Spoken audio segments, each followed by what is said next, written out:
Hello YouTube, this is David V. It's the end of the week 38 of 2019 and again, just like last week, I will go over the most interesting gaming related news and offer my humble opinions and comments. Let's start this week with sad and stupid. Few weeks ago, the servers of still freshly released World of Warcraft Classic were targeted by denial of service attacks and it didn't take long for law enforcement to find and arrest suspect.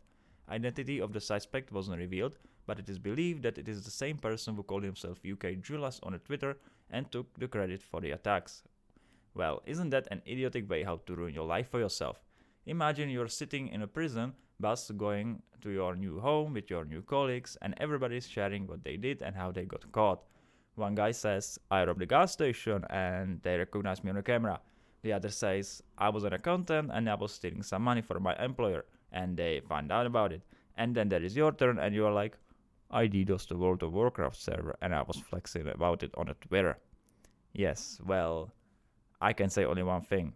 Don't bend down for a soap, mate. Just don't bend down. Now, something new from friends for a change.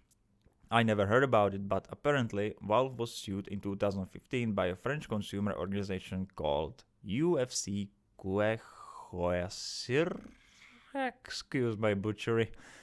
The organization seems to really dislike Steam and had many issues with the platform, one of them being the fact that users can't resell their games, and as it happened, the High Court in Paris ruled in their favor. What is really interesting is that if this will actually come into effect, Valve will have to change the Steam not only for France, but for the entire European Union as well. Valve will of course appeal this decision, so we shouldn't expect any changes anytime soon. It took them 4 years to come to this point after all, but I think this is actually a very interesting idea. Being able to resell our digital games, we have been conditioned throughout those many years since the Steam and digital platforms exist to simply consider our games basically rented. We pay and we are allowed to download a game and play and that's it. I think it would be very nice if we could do the same we used to do with our physical copies, renting them and selling them when we don't need them anymore. So I must say I really do support this initiative.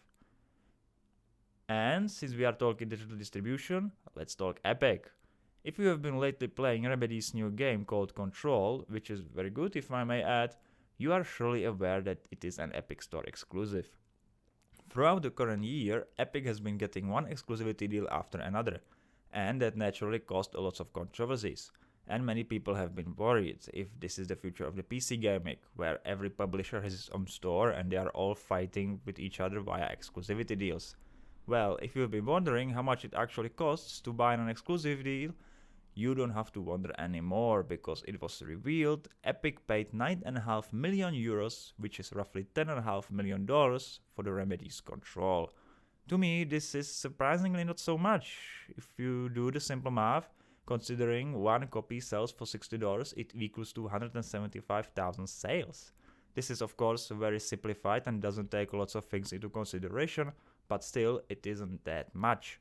It seems that development studios aren't really worried about losing too many sales because of the exclusivity deals if they are willing to sell their games for such a small amount of money, especially if they still get better share from the sales than they would get for releasing the game on Steam. Realistically, they aren't probably losing more than 175,000 sales, so still a very good deal for them. I would really like to see Valve doing something about that, but as of now, they have completely ignored everything Epic related. And before I finally finish talking, let's get some nice bit of hope for today. Nothing is confirmed for now, but there are rumors starting to show up around the internet about Red Dead Redemption 2 getting released for PC sometime around the nearest holiday season. Who knows? Nothing is confirmed as I said, but we already have rumors about the new Witcher Netflix series being released shortly before the Christmas, so this would be already two perfect Christmas gifts for us gamers. And this would be all for today. My name is David V. I thank you all for watching. Like the video if you liked it, dislike if you disliked it, and see you next time.